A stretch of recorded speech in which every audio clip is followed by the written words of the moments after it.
On the night of January 17, 1991, in a command bunker outside Al-Amara in southeastern Iraq, a Soviet air defense advisor named Colonel Viktor Anisimov stood over a plotting table lit only by the dim glow of filtered lamps.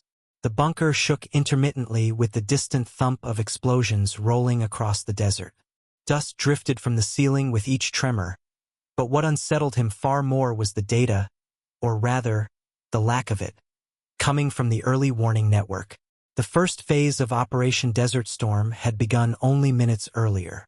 The Iraqi Air Defense Command had activated its standard layered response, long-range P-14 Tall King radars sweeping for high-altitude intruders, sector radars tracking low-flying targets, and fire control networks linking the SA-2, SA-3, and SA-6 sites that ringed the approaches to Basra. By the design standards of the 1970s, it was a formidable defensive architecture. Soviet advisors had helped train Iraqi crews to use it exactly as doctrine prescribed: detect early, commit interceptors, and saturate inbound aircraft with overlapping missile envelopes. Yet the scopes remained disturbingly empty. The P-14 dish turned steadily in the night, its mechanical hum coming through the bunker speakers, but its screens showed only atmospheric clutter. No altitude tracks, no stable returns, no azimuth locks. It was as if the desert sky had swallowed the attacking aircraft whole. Then the impacts began. First one, then a chain of precise detonations that marched across ammunition depots, radar nodes, and hardened aircraft shelters. Each strike was surgical, unmistakably deliberate, yet no missile trajectories had appeared on the command network. No launch warning tones.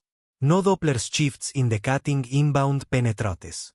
Anisimov bent over the console, adjusting filters in frustration. The operators were tightening gain settings, recalibrating signal discrimination, and attempting sector rescan, but the outcome was unchanged. Coalition aircraft were striking military targets with impunity, and they were doing so from ranges far beyond the reach of Iraq's surface-to-air missiles.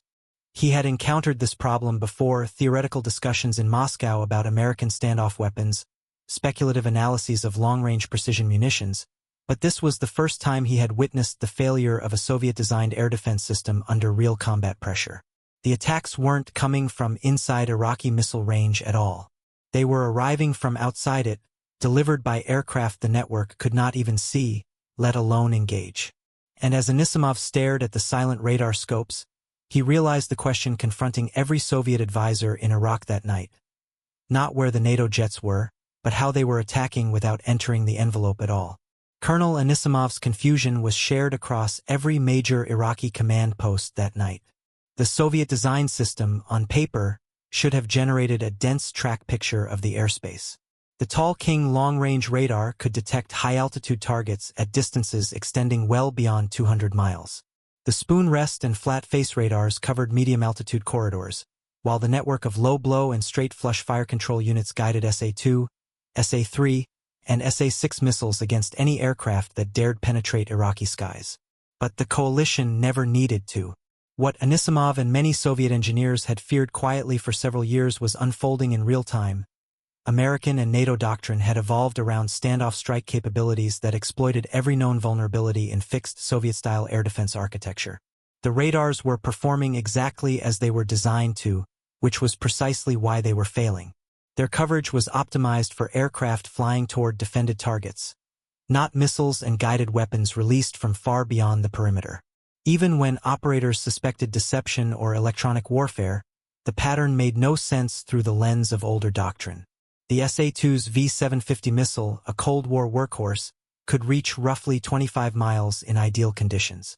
The SA-3 system, designed for low-altitude targets, extended that envelope only modestly.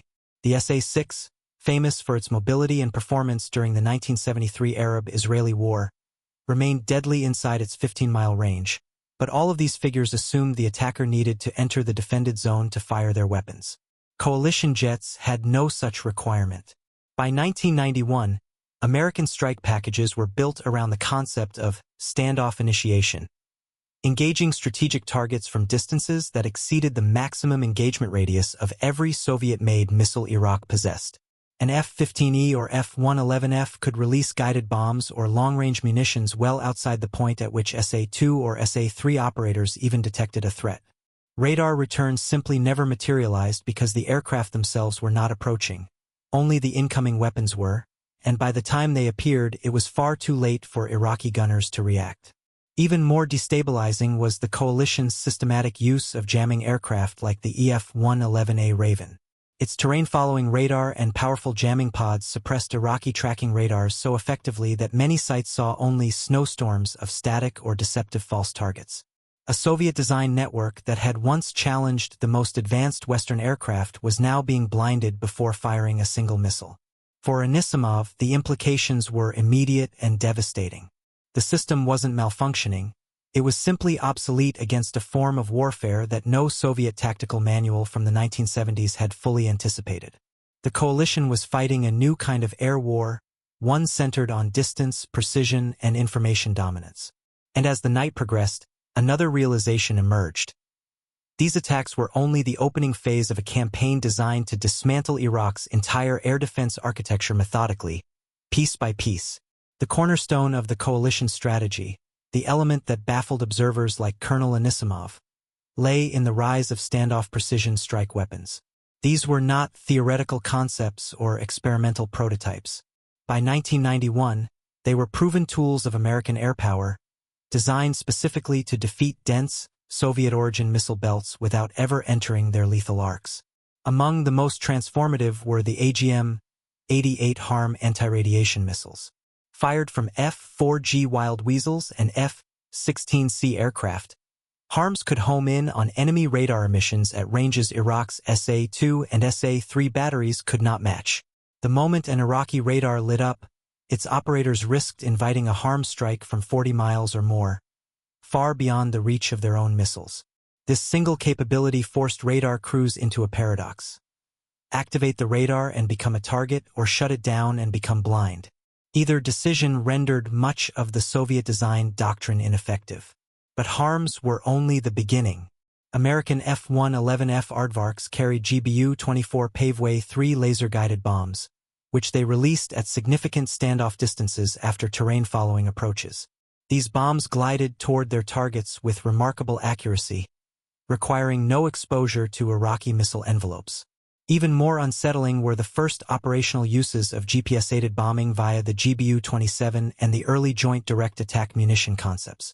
Although JDAM would mature later in the decade, Desert Storm marked a shift toward strike accuracy that no pre-1990 Soviet tactical manual had accounted for. The coalition also employed Tomahawk land attack cruise missiles, launched from ships in the Persian Gulf and Red Sea. These weapons never came within hundreds of miles of Iraqi SAMs. Flying at low altitude, programmed to navigate complex routes using terrain mapping, Tomahawks bypassed conventional radar detection entirely. Their arrival over Baghdad, Basra, and Mosul was often the first indication that a strike had been launched at all. This suite of standoff weapons overwhelmed the Soviet-trained Iraqi system not through sheer firepower, but through asymmetry. The defenders were prepared for a traditional penetration attempt, aircraft flying toward a target, entering missile range, and presenting radar signatures that fire control operators could track and engage. Instead, they faced a dispersed, multi-axis barrage of guided munitions that originated from beyond any intercept point. For advisors like Anisimov, the shock was not merely tactical. It suggested a strategic shift. NATO airpower had moved beyond the model of trading aircraft against missiles. Instead, the alliance was redefining the battle space so that its aircraft never needed to fight inside the defender's envelope at all.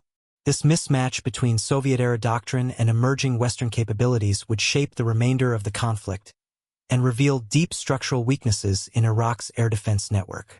And on that first night, as the reign of precision strikes continued, a new and unsettling question pressed itself into Anisimov's mind.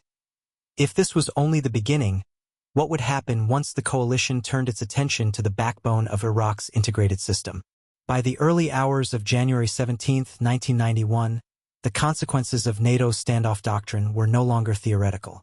Iraq's integrated air defense system, a network the Soviets had helped structure around centralized command and radar-linked missile sites, was faltering under the sheer complexity and tempo of the assault.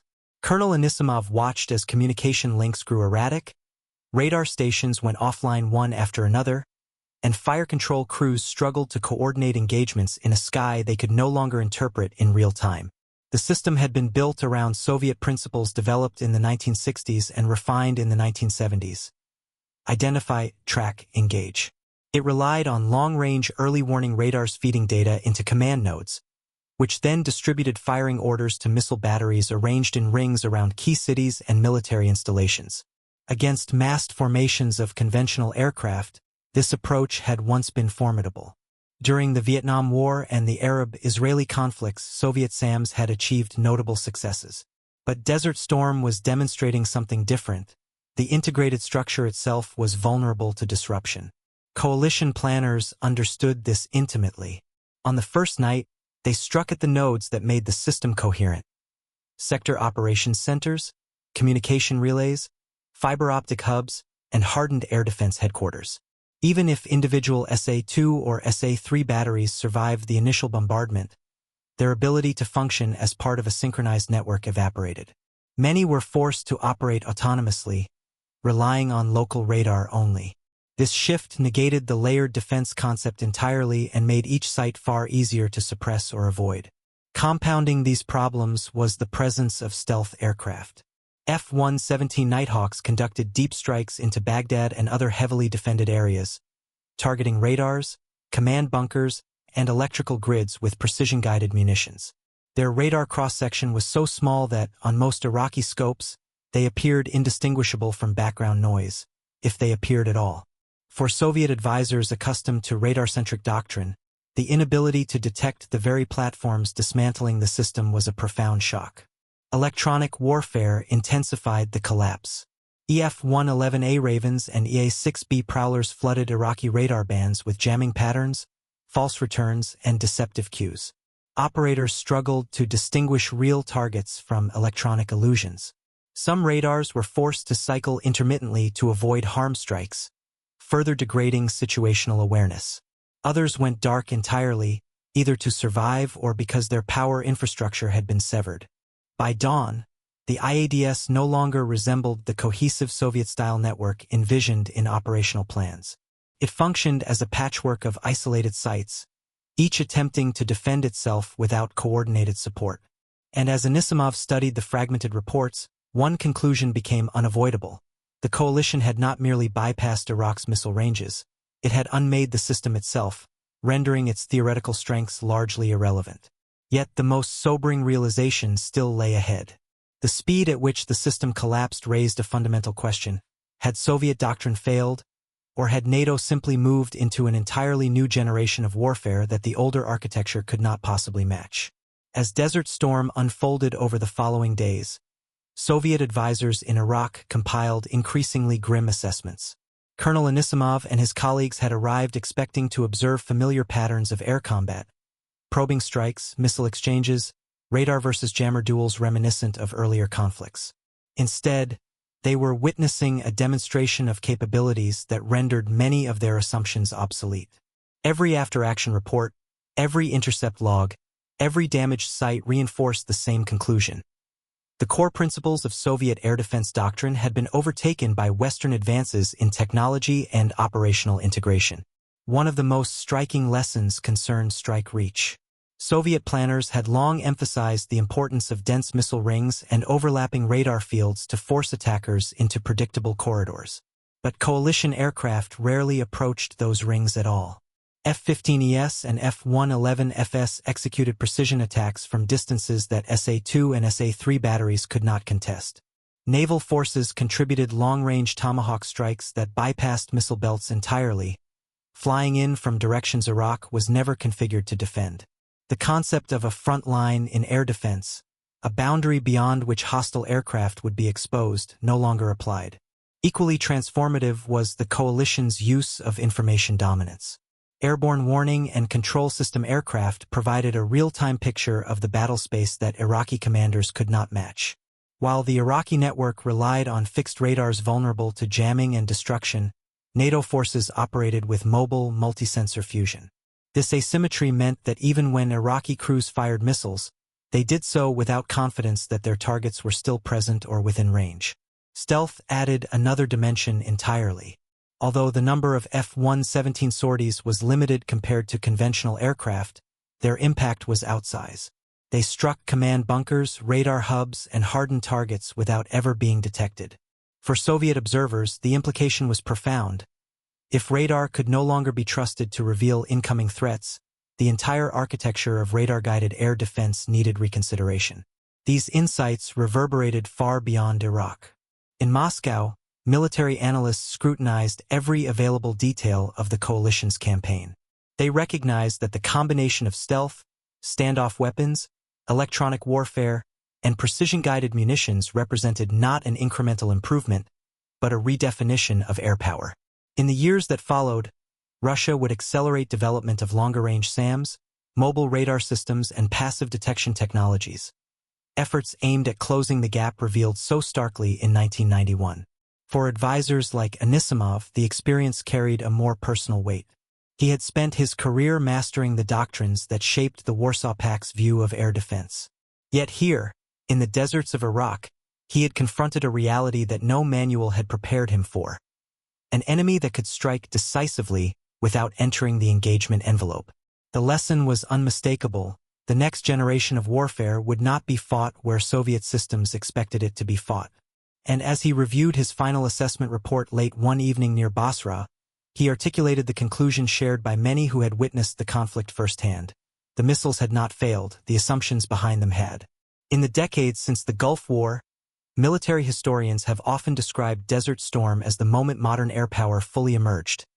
A conflict in which speed, precision, and information eclipsed the older logic of attrition. For the Soviet advisors who watched the campaign unfold from inside Iraq's command bunkers, the lesson was immediate and unmistakable. The traditional model of layered missile belts and fixed radar sectors could not keep pace with an adversary capable of striking from beyond the horizon, coordinating attacks across vast distances, and denying the defender even the ability to see the threat approaching. Colonel Anisimov's experience reflected a broader reckoning across the Soviet military establishment. The question was no longer how to improve existing systems, but how to rethink the assumptions that shaped them. Western air forces had demonstrated that range, stealth, and electronic dominance could be combined to bypass the strongest defenses entirely. That revelation would influence Russian air defense development for years to come, driving innovations aimed at countering the very tactics that had stunned observers in 1991.